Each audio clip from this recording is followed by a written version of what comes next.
trust quite significantly in our business over the years, and it's been very good for us.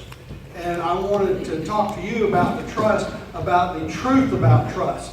I don't want to give you the hype and say it's going to solve everything, including clean your teeth of all plaque. It doesn't do that. It has its place.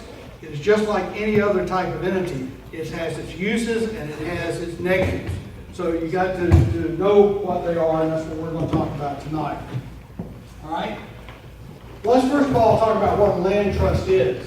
It's an agreement between the parties to the trust, the trustee and the beneficiary, that separates ownership rights. Okay, now this is just an agreement between the parties that separate ownership rights. Do you know any other kinds of agreements that separate ownership rights on a piece of property? LLC? Well, not really for an entity of ownership. I'm thinking about the property rights. How about a lease on the property?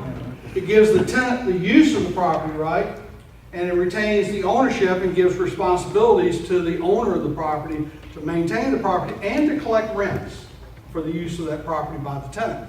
So there's a lot of types of agreements that separate ownership rights. We're just talking about one, which is the land trust. Those are the people that have gone to law school. I'm not going to ask you how many attorneys are in here tonight, because I probably won't get any people raising their hands that didn't want to admit it. But in law class, they talk about a bundle of rights, that property is made up of a bundle of rights. What are those rights?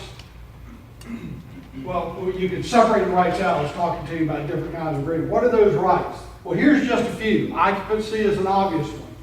Can improve that property. Can grant easements across the property.